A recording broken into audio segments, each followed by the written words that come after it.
There is someone you want thinking about you right now. And the frustrating thing is you have no idea if they are. While you are thinking about them, wondering about them, replaying every interaction you have had with them, you have absolutely no idea what is happening on their end. But what if that was not a mystery? What if there were specific things you could do, specific ways of showing up, specific psychological principles you could apply that would make it almost impossible for someone to stop thinking about you? Not because you manipulated them, not because you played games, but because you understood how the human brain works, and you gave it exactly what it needs to keep returning to you. Because here is the truth. The brain does not think about people randomly.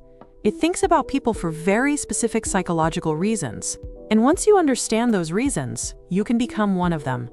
And by the end of this video, you are going to know exactly how to do that. Not in theory, in practice, with specific techniques you can apply starting today in every interaction that matters to you. But before we get into the techniques, I need to explain the psychological foundation behind all of them. Because without understanding why the brain returns to certain people obsessively, the techniques are just tricks. And tricks without understanding are fragile. The brain is a pattern completion machine.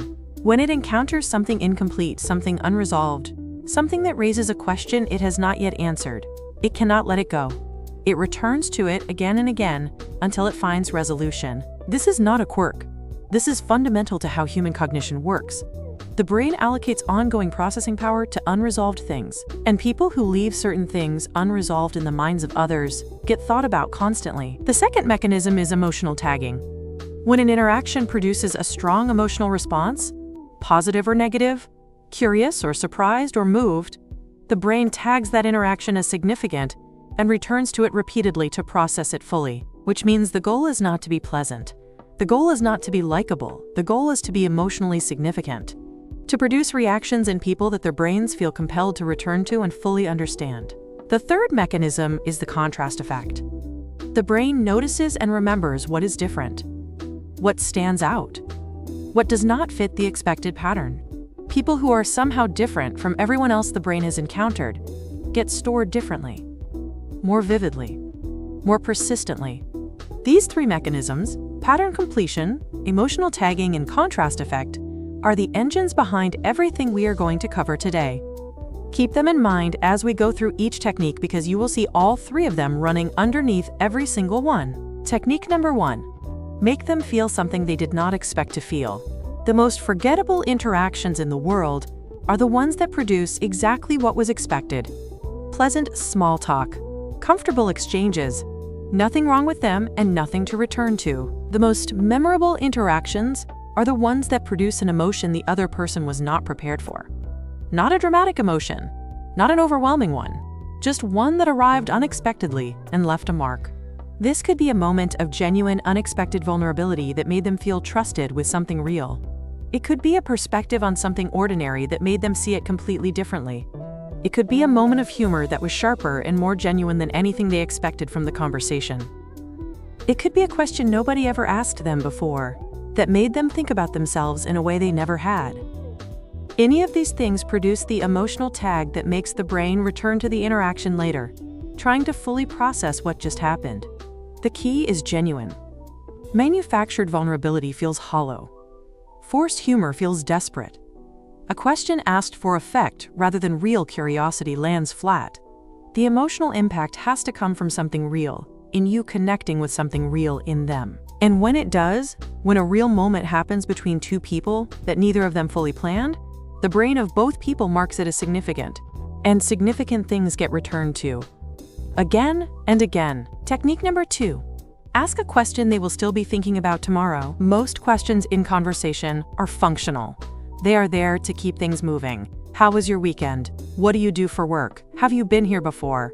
Easy to answer, immediately forgotten. But there is a category of question that does something completely different.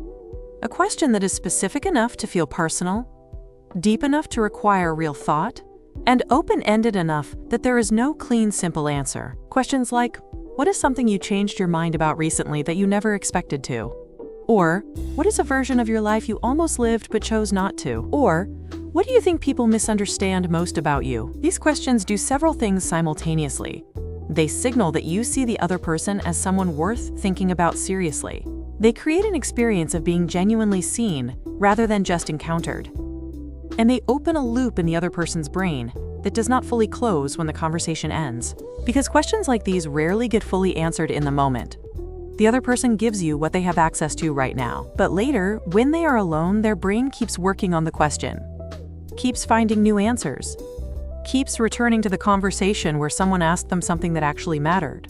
And every time their brain returns to that question, it returns to you. Because you are the person who asked it. You are the person associated with the experience of being seen that clearly and that genuinely. Technique number 3. Be the most present person they have encountered in a long time. We live in a world of fractured attention. Everyone is half present. Eyes drifting to phones. Minds already planning the next thing, while the current thing is still happening. Listening, while composing their own response, rather than actually receiving what is being said.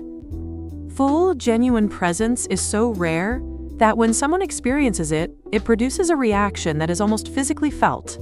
The sense of being fully seen, fully heard, fully received by another person without their attention being divided or their patience being limited. When you give someone that experience, when you are genuinely and completely there, no phone, no distraction, no half attention, their brain registers it as something unusual and significant, and the contrast effect activates powerfully. Because most of their interactions do not feel like this. Most people are half present at best. You become the exception. And exceptions are remembered. Exceptions are returned to. Full presence is also one of the most attractive things a human being can offer another person. Not because it is impressive, but because it makes the other person feel important. And feeling genuinely important to someone is an experience most people are quietly starving for. Technique number 4. Leave them with something to look forward to. The brain thinks about the future as much as it thinks about the past. And when someone is associated with something good that is coming, something anticipated, something to look forward to, the brain returns to them whenever it thinks about that future thing. This is why suggesting a specific next thing at the end of an interaction is so psychologically powerful. Not a vague, we should do this again sometime, but something specific, something real. Something that creates a concrete anticipation. I know a place that does this thing you just mentioned, and I think you would genuinely love it. We should go. Not as a question, not as a request for permission, as a natural extension of the conversation that just happened. Now they have something specific associated with you to think about. And every time the anticipation of that future thing crosses their mind, you cross their mind with it. The two things become neurologically linked. And anticipation is one of the most dopamine-rich states the brain can be in, which means associating yourself with anticipated pleasure is one of the most reliable ways to make someone's brain return to you with positive emotional charge every single time. Technique number 5. Say something that only they will understand. Shared references, inside moments, specific things that exist only in the space between two specific people are one of the most powerful tools for making someone think about you because they create triggers that activate in the absence of any contact at all. When you create a shared reference in an interaction, when you say something or establish something that becomes a private language between the two of you, every time they encounter anything related to that reference in their daily life, you appear in their mind. They walk past a restaurant you mentioned. They hear a song that came up in your conversation. They encounter a situation that reminds them of something you said, and suddenly you are there. Not because they chose to think about you, but because you are woven into the fabric of their daily experience through the references you created together. This is why the early stages of a strong connection feel so consuming. You are suddenly everywhere, not because the person is following you, but because the shared references you created together have made you part of the texture of their daily life.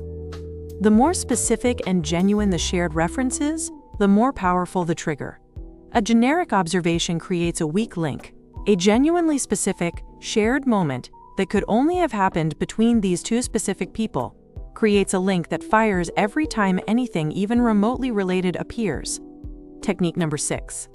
Disappear at the right moment. We talked about strategic silence and strategic exit in previous videos, but the specific application here goes deeper.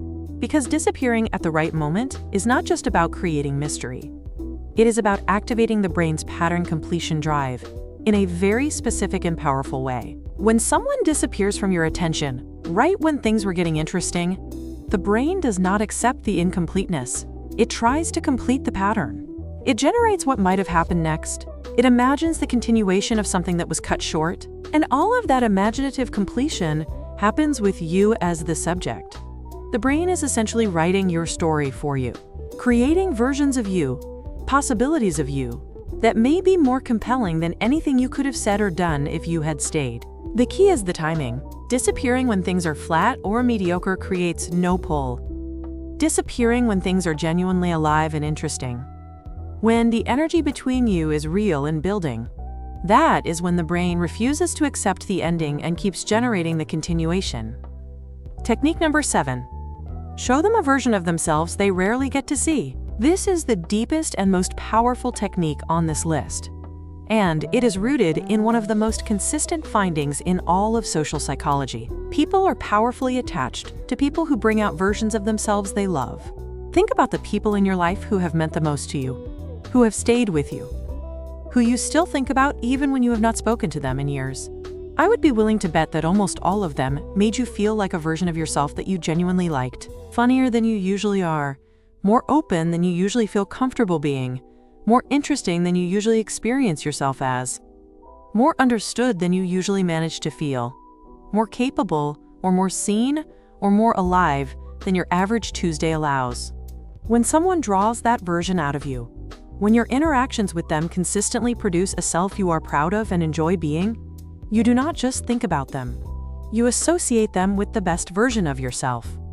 And you want that feeling back constantly. The way to do this for someone else is through genuine curiosity and genuine affirmation. Not flattery, not compliments about surface things, but specific recognition of something real about who they are that most people have never noticed or named. You are much more perceptive than you let most people see. Or I notice that when you talk about this specific thing, your entire energy changes. These are not compliments. They are observations. Specific, real, and they make the other person feel known in a way that is rare and deeply moving. And the brain returns obsessively to people who make it feel known. Because feeling truly known is one of the deepest human needs and one of the rarest human experiences. Now let me bring all 7 techniques together into a picture of what it looks like when they are all operating simultaneously in a single interaction. You arrive fully present, no distractions, completely there.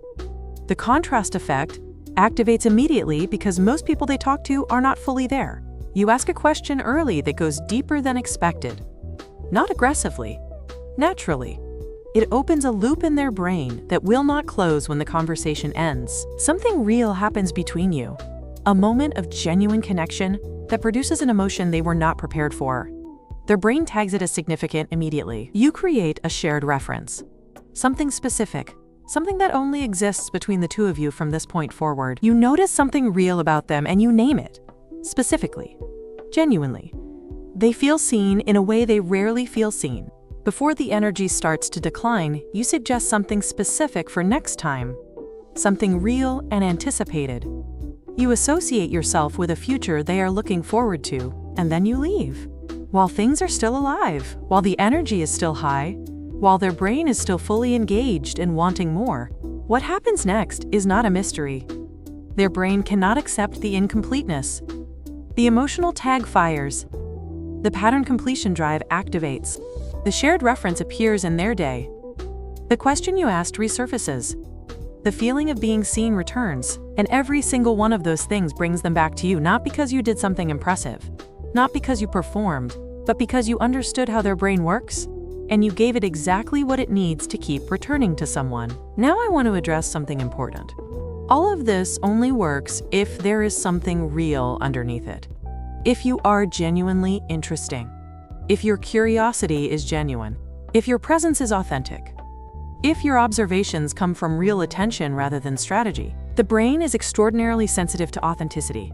It picks up on performance even when the conscious mind does not. And if someone senses that your depth is manufactured, that your curiosity is performed, that your presence is strategic rather than real, the effect reverses completely. Instead of thinking about you with positive emotional charge, they think about you with discomfort. with the specific discomfort of feeling like something was off, like they were being worked rather than genuinely connected with. So the foundation of everything we covered today is being someone genuinely worth thinking about, having a real inner life, having genuine curiosity about other people, having experiences and perspectives that are actually your own. Because the most thought about people in the world are not the most strategic. They are the most real. They are the people who show up so genuinely that the brain cannot stop trying to fully understand them. And here is the beautiful paradox at the center of all of this. The less you need someone to think about you, the more they will. The less you are performing for their attention, the more genuinely interesting you become. The more fully you are living your own life, the more they want to be part of it. Because the brain is not drawn to need. It is not drawn to desperation. It is not drawn to performance. The brain is drawn to aliveness, to fullness, to someone who is so genuinely engaged with their own existence that being around them makes your existence feel more alive too. That is who you become when you stop trying to make someone think about you and start focusing entirely on being someone worth thinking about. And those two things sound similar, but they produce completely different versions of you. One produces anxiety and performance, the other produces presence and magnetism. Choose presence every single time, in every single interaction. Because presence is not just more attractive than performance, it is more sustainable, it is more enjoyable, and it is the only version of you that can maintain what it creates. Let me give you one final thing to take with you today. A simple question to ask yourself before every interaction that matters to you. Not how do I make them think about me, but how do I show up so genuinely and so fully that they cannot help but think about this interaction later? The shift in that question changes everything about how you enter the conversation. It removes the pressure of needing a specific result. It directs your attention outward toward them rather than inward toward how you are coming across. And it produces the exact conditions for everything we covered today to happen naturally. Because the interactions that people cannot stop thinking about are almost never the ones where someone tried hard to be unforgettable. They are the ones where someone was so genuinely themselves that the encounter felt like something rare. And rare things get thought about, rare things get returned to, rare things stay. Think about one person you want thinking about you more. Now think about which of these 7 techniques you are going to bring into your next interaction with them. Not all 7, just one. The one that feels most natural, the one that you can do genuinely. Start there. And pay attention to what shifts, because when you start applying even one of these principles with genuine intention, you will feel the change in how interactions land, and so will they. That feeling, the feeling of an interaction that meant something, that stayed with both people that neither of them was quite ready to let go of, that is what you are creating. Not manipulation, not games, not strategy for its own sake, a way of showing up that makes real connection possible. And real connection is the only thing that makes anyone truly unforgettable. If this gave you something real today, something that changes how you think about the interactions that matter most to you, subscribe to Pulse Psychology, because this is the level we operate at every single day. Drop a comment below and tell me which of the 7 techniques resonated most with you. Which one are you going to try first? I want to know. I read every single comment. I will see you tomorrow.